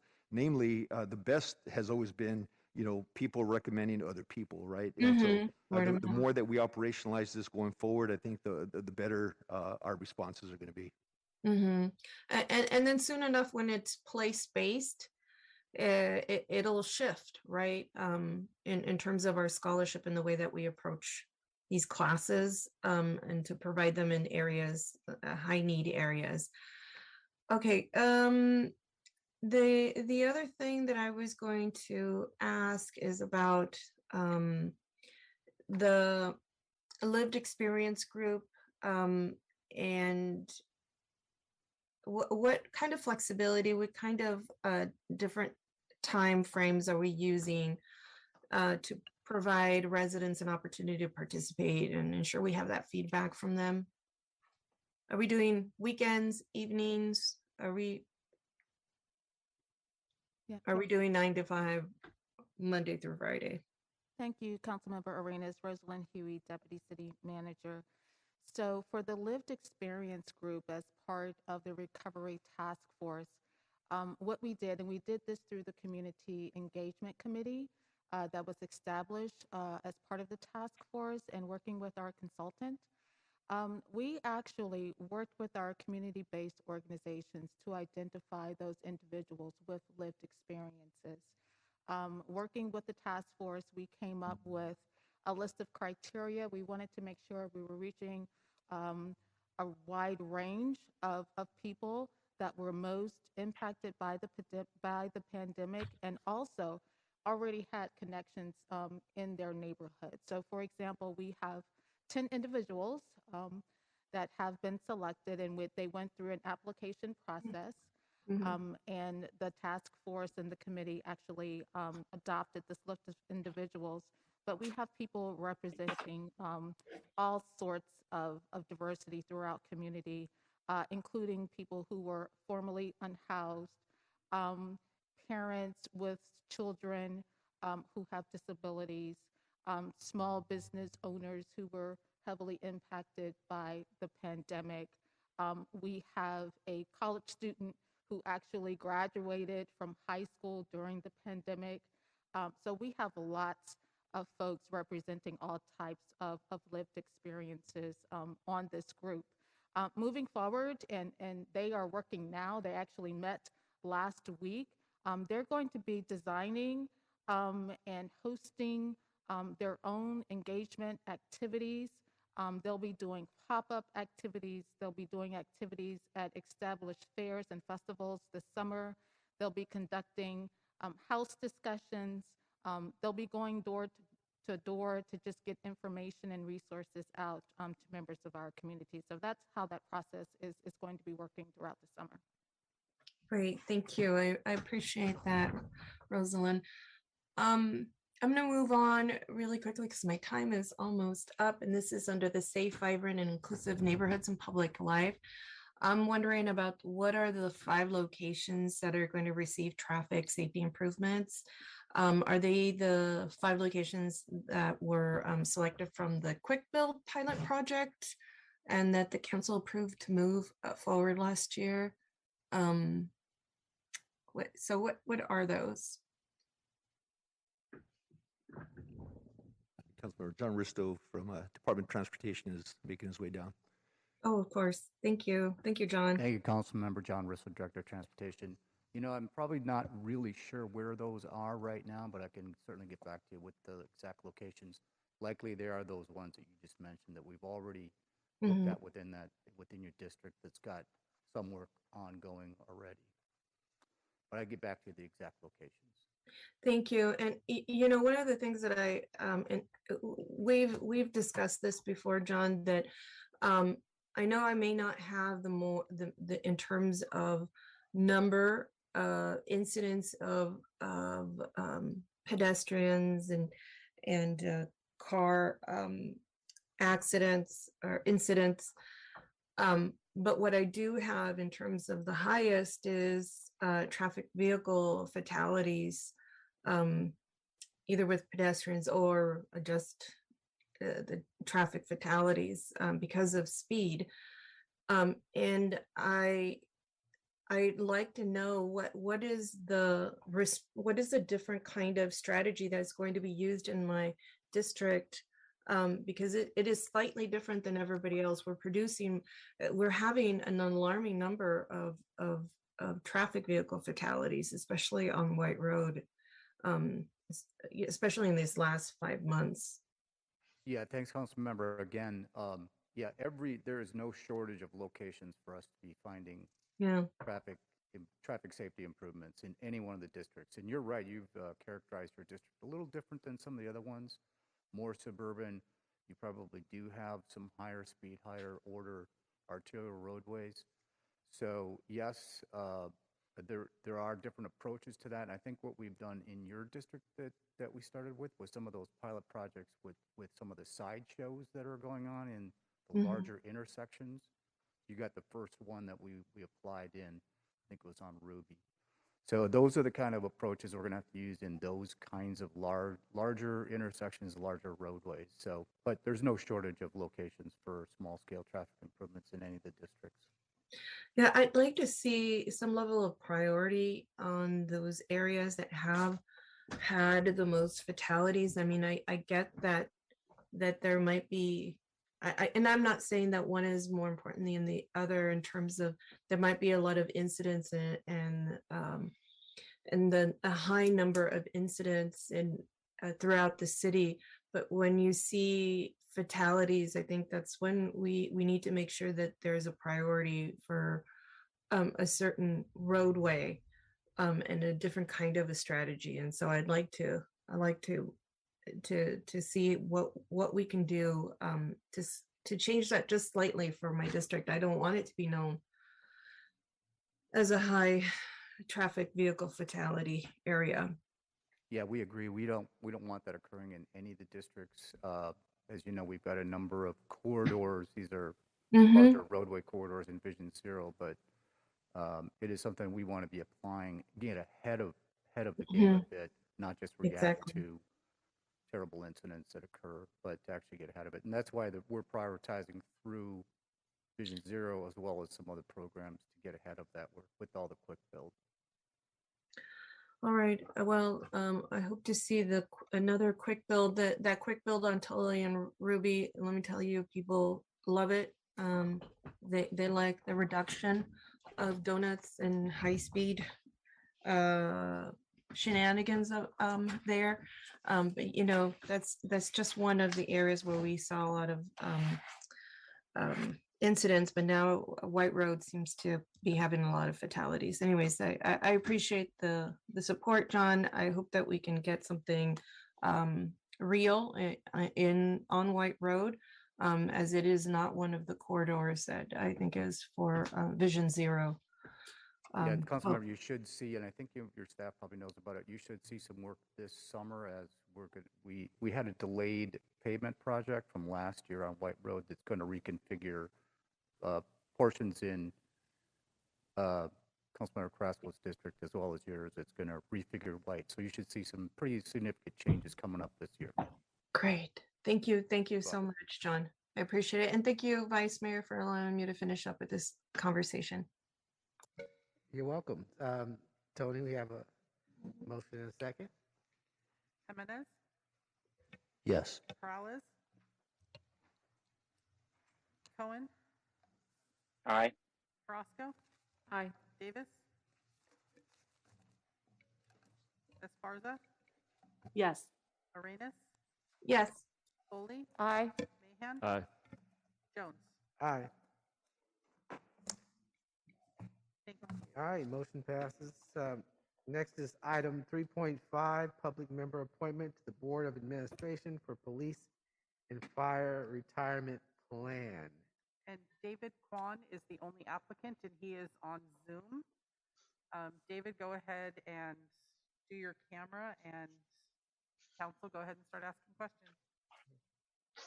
First of all, welcome, David. Thank you for your willingness to serve. And can you just take a few minutes and tell us about yourself? Sure. Can you hear me? Loud and clear. Great. Well, thank you again for inviting me back to interview for this opportunity. Can't believe that it was, I think, 2 years ago, I was in front of the council members interviewing for the same opportunity. So, and by way of background, just for people who don't know me, my background and experience, I'm a retired investment professional with 27 years of experience in institutional money management. I worked with both public and private pension plans, as well as sovereign wealth funds over this period. And over the course of my career, I've worked in various capacities as a portfolio manager, as a researcher, and as well as a strategist. I have experience and knowledge of many asset classes, but I would consider myself as more of an expert in the fixed income area, just because the amount of time that I spent in that arena. Now, in terms of just a little bit of why I want to serve here, having spent the bulk of my life in the investment pension space, I like to continue to be engaged in this field. I see this opportunity as a way to stay engaged and also to give back to the community in an impactful way. As a retiree, I see that I have the time as well as the knowledge to make this happen. So that's a really quick introduction. Thank you. Now I'm going to bring it to the council, looking for hands raised.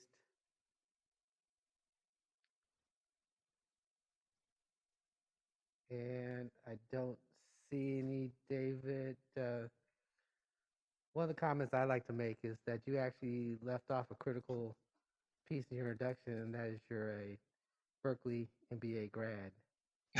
So yeah, I did go to school at Berkeley. Actually, I went to Berkeley for my undergraduate degree as well, majored in electrical engineering and computer science before going back for my MBA. Got my MBA in 1990, then I started my career as an investment professional. And I worked for one firm for 27 years before I retired a couple of years ago. So it's been a great journey. I've learned a lot. And yeah, I'm hoping that with all the knowledge and experience I have in working with pension plans, big and small, well-funded, underfunded, hope to bring something to the table and add some value here. So yeah, thank you. Thank you. We're going to start out with Councilmember Foley. I'd just like to move acceptance of this appointment and say I look forward to serving with him on the retirement board. Second. Thank you. Councilmember Cohen. Oh, I was just going to say go Bears and make the same motion. Thank you. All right. Okay. I didn't know you have to be a bear to. Don't have to be, but it's a plus. It's a plus. Yeah. Thank you. All right. Go Bears and go Tony for a roll call. Jimenez, Yes. Morales, Cohen, Aye. Carrasco, Aye. Aye. Davis, Esparza, Yes. Arenas, Yes. Foley, Aye. Mahan, Aye. Jones. Aye. Thank you. And, Morales, yes, if you can mark me yes, and I was in the back incapacitated. If you can say, mark me yes on the last vote too. Thank you. thank you. Okay. All right. Well, David, congratulations. Okay, thank you very much. And take We care. do need to take Okay. public comment on this item. That's right. Do we have any members of the public who'd like to speak on this item? Blair, Hi, Blair Beekman. Thanks so much for noticing public comment. Thank you for this time, and it sounds like an interesting person that can be on the future of retirement board issues. To work on fixed income issues sounds really interesting for, as qualifications. Thank you for that. I wanted to remind, I hope this can be somewhat applicable and that considers the previous item. We're talking about the future of disaster preparedness for the next few years, that I hope the retirement board can have a good hand in that process. I think San Jose, among its many skills in making the future of the disaster process more accessible and understandable to the public the past few years, has also worked to make the future funding of disaster programs and the like it hasn't been with a lot of fanfare, and it's not with the intention to draw massive amounts of profit from any potential upcoming disasters we have. San Jose has made a real specific point not to do that sort of work, which is admirable and commendable. And I figured this was a time to bring that out because they make it a point to work in those good terms. And just to thank you for that, and hopefully it can be good advice in how the new retirement board person can work on his issues in the upcoming years. And that we can actually work together as a community to mitigate the future of disasters themselves is my feeling and hope. And I think what'll be my main focus for the rest of the year. And good luck how we can mitigate upcoming disaster issues with many practices that we know how to do well. Thank you. Back to council. Thank you. Next is item 5.1, award of construction contract for the 2022 local streets microsurfacing project. And I don't see that we have a presentation. So let's go to public comments.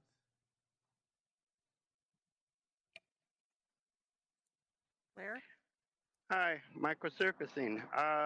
This item, I think, can be very nicely related to disaster preparedness issues for the next few years that budget issues have been discussing lately. Thank you. I know this is up Measure T's alleyway of things that it does and works on. And just an overall good luck how these sort of issues can be understandable to ourselves, and that I think as part of an overall package, I've been learning at the budget meeting time that we may not be having a disaster in the next year, as I've been sometimes prognosticating, but to do this prep work now can put us in a good position in a few years down the road for better receiving of federal funding. And that could be a major impetus as to why we're doing all this good prep work now. So, I'm trying to learn all the ways to talk about this issue in the next few years, what to prepare for disaster preparedness ideas. I know the tree planting idea worked with the California Office of Emergency Services, and then they talked much about, I think, disaster preparedness planning for the next few years. Just an overall reminder of things we can consider and work on that this microsurfacing can do. And if microsurfacing, if it does have any sort of surveillance technology involved, it needs to be clear with the public, and there needs to be an open process to describe what exactly that, the future of microsurfacing can involve. Solar paneling can involve many forms of tech in our future that we should start to be considering now. And I just thought I should mention open public policy ideas for such things like this item. Thanks a lot. Back to the council. All right. Don't see any hands raised. Anybody want Move to speak? approval. Second. It's been moved and seconded. Tony? Jimenez? Yes. Peralez? Yes. Cohen? Aye. Orozco? Aye. Davis? Yes. Esparza? Yes. Arenas? Yes. Foley? Aye. Mahan? Aye. Jones? Aye. Thank you. Next is item 5.2, city roadmap, pavement fire, EOC, transit capital improvements, award of construction contract for the 2022 local streets resurfacing #1 project.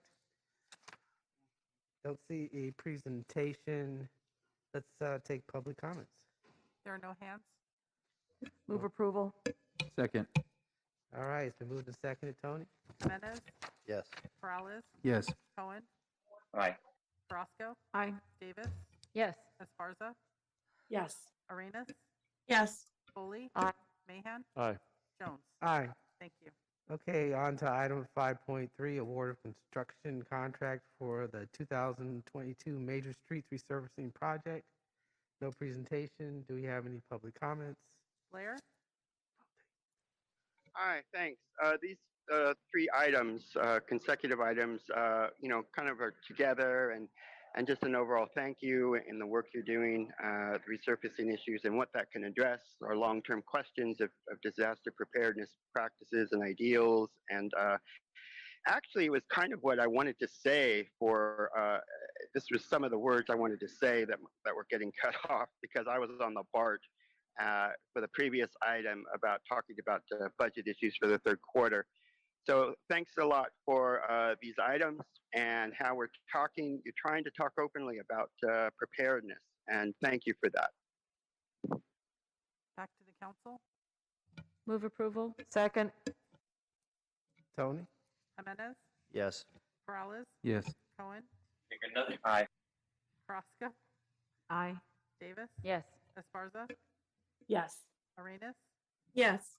Foley, Aye. Mahan, Aye. Jones. Aye. Thank you. Next is item 6.1, Master Service Agreement with Kimberly Horn and Associates for engineering design and construction support services for the Legacy Lagoon Clean Up Phase 2 project at the San Jose Santa Clara Regional Wastewater Facility. Do we have any public comments? There are no hands. All right, can I receive a motion, please? Move approval. Second. It's been moved and seconded. Tony? Jimenez, Yes. Morales, Yes. Cohen, Aye. Carrasco, Aye. Davis, Yes. Esparza, Yes. Arenas, Yes. Foley, Aye. Mahan, Aye. Jones. Aye. Thank you. Next is item 8.1, actions related to the Affordable Housing and Sustainable Communities Round 4 grant for the Roosevelt Park Apartments. Let's go to public comments. Okay, I have two people in person, Reagan Curtis and Ryder. Both of you come down to the microphone. Whoever gets there first speaks first, but both of you come on down. Again, that's Reagan and Ryder.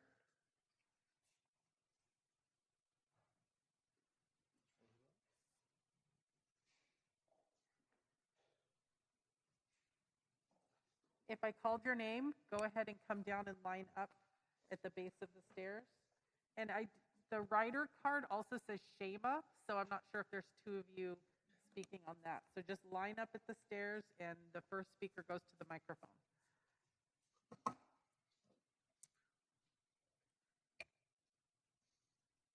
The problem with homeless shelters in San Jose is that a lot of the times they're unsafe. They house a lot of abuse, and in these shelters, there are underpaid and overworked workers who simply do not care about the people that they are taking care of.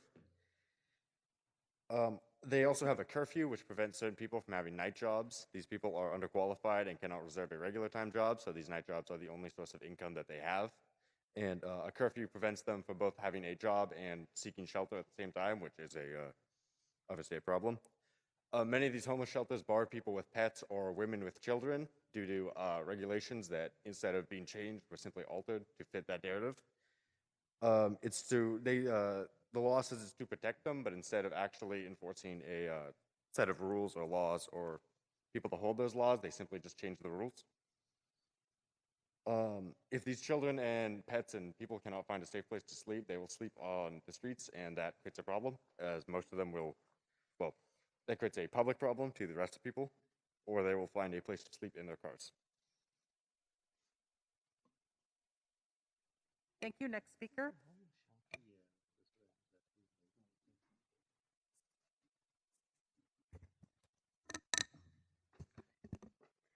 Hello, my name is Ryder Ganjemi, and growing up in San Jose alongside my family and friends, I've witnessed homelessness firsthand and the housing problems in my community.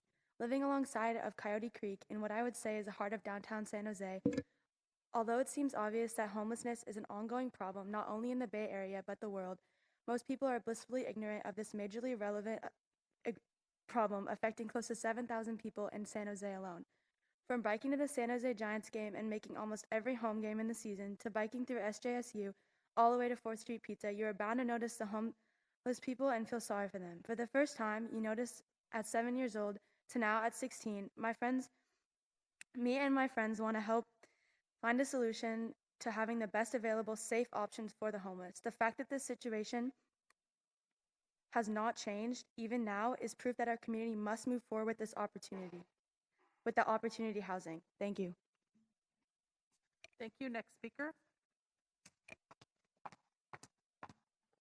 Hello, my name is Maya Sharma. I would like to highlight recent data on the unhoused population of San Jose. A report by the county found that the number of unhoused individuals counted this year increased by 3% in Santa Clara County and a whopping 11% in San Jose alone. That is nearly 7,000 individuals. With the ever-rising population, this crisis will only grow larger. San Jose not excluded. The collective advocacy of our community with the support of the City Council will move us towards an undoubtedly better, safer, and stronger San Jose, one where every community member is accounted for. Blair Beekman. Hi, Blair Beekman here. Thanks for this item. I hope that this item it offers ideas of low and moderate income housing, but I hope it can, for the Roosevelt Park area, really work towards the ideas of low, extremely low, and the concept of mixed income that I think you are waiting to try in the Roosevelt Park area in the future. That just to mention the importance of mixed income and its flexibility and its choices it offers a neighborhood. I think just to remind again what it can do, it's capable of. I think if we're talking about it and considering that mixed income can really help these sorts of situations. And you had an item on housing yesterday at community and economic development. Out of 25,000 housing units, you signaled 15,000 were meant for market rate, 10,000 were meant for affordable housing. When you include how affordable housing can work about the same as market rate, that's about 17 to 18,000 homes that are market rate and only 7 to 8,000 that are affordable housing. We have to learn how to rebalance those kind of numbers. I think we have to be up to making those sort of adjustments. Good luck how we can learn how to talk about that more openly and it just be a clear, easy subject we can talk about amongst ourselves as a community. Thank you. Back to the council. Thank you, Councilmember Paulus. Yeah, just excited about this opportunity, and I'll move approval. Thank you. Second. All right, it's been moved and seconded. I'll see other hands raised. Tony? Jimenez, Yes. Peralez, Yes. Cohen, Aye. Carrasco, Aye. Davis, Yes. Esparza, Yes. Arenas, Yes. Foley, Aye. Mahan, Aye. Jones. Aye. Thank you. Okay, we are now on to open forum. Do we have any members of the public who would like to speak? Jill Borders. Hi, thank you. This is Jill Borders. I just wanted to let you guys know that I attended the Community and Economic Development Committee meeting yesterday and listened to a report from Housing coupled with Planning. I know they're working closely together right now. And I learned quite a bit. And one of the things I learned was that there was, I guess it's called SIDLAC, and some debt extensions that we're worried about and possible failure of deadlines for these developers to make will potentially cause affordable housing projects to not go through. And so in just trying to throw something at the wall, I sent an email to the state, to the SIDLAC email. And I was so grateful. They sent me back a meeting notice and an agenda item, a meeting for tomorrow, actually, at 10 a.m., that I could attend, and on this very subject of extensions. And so the reason that I'm bringing this up is I'm having to go, and other people that are coming to talk with you, deeper and deeper into trying to just be this average citizen who really wants to do something. What is it that we can do to help this situation? What we know, everyone's working really hard. We know that, we see it and we hear it, but we don't see the results. And so one of my ideas, I would love to find out if someone could take this on. I mean, I would be happy to do it if I had the knowledge. I just don't have the knowledge. But if somebody with the knowledge could actually just put an outline of how is it that affordable housing gets built? You know, we're just sort of dumbfounded out here in the public. You know, and I really am happy to go to meetings at the state and say my piece about it, making an extension for some developer so that they can make a project go through.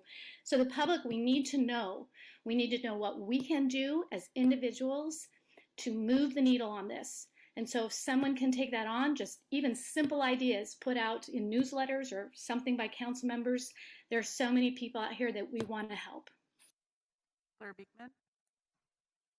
Hi, those were really nice words from Jill Borders. Thank you. I mean, I feel the same way that there can be a really organic solution, a holistic solution to the question of, rent forgiveness, loan forgiveness needs around affordable housing at this time. I mean, it's an important issue, and for me to find a holistic, way to address it that can help out the situation. Good luck how we can do that. It'd be interesting to see how that can develop and what the follow-up that Jill Borders is offering is interesting. Thank you.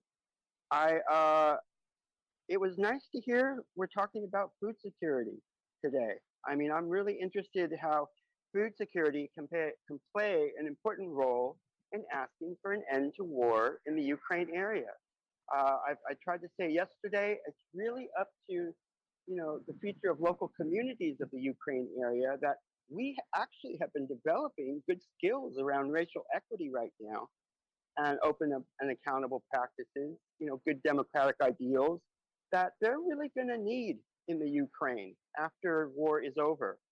The scorched earth philosophy that sometimes goes around in Russia is horrendous. I mean, that's no way for them and what their goals are for this situation to be talking about the situation. And the goals for the Ukraine is to make sure that they can have their communities ready to be rebuilt after the end of war. And that, there's a real racial equity component to local communities in the Ukraine that they have racial issues they're going to have to really deal with at the end of war. And we have to be there to navigate that and negotiate that. Let's start that process now. Let's end war now and start working on these good things now. Thank you. Humberto Nava. Good evening, council members and mayor. My name is Humberto Nava. Thank you for the opportunity for letting me speak tonight. And I wanted to take the opportunity as resident of San Jose about taking the initiative about putting labor standards on all developments happening and to come in the city of San Jose. And to start addressing the issues on the labor workforce in San Jose and requiring laborers to pay a living wage and healthcare provided to the families of construction workers in the area. And it is time to put in place some local hiring so the members of this community can benefit and be part of the growth here in San Jose and keep those community benefits here locally. Thank you. Roberto.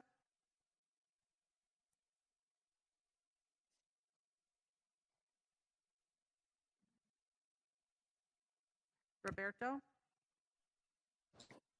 Hi, can you guys hear me? Yes. Hi, thank you for letting me speak. My name is Roberto Aguilera from Local 9144. I am a resident of San Jose for over 15 years. I'm here tonight to ask your stand for construction and labor force of San Jose and require developers to provide health care for our families and for their workers with a reliable wage and having some local hiring in place. Keep in mind for the build and office to the house and take care of the infrastructure. Let's have some labor standards on all projects of San Jose. Thank you. Back to council. Thank you, Tony. This meeting is adjourned.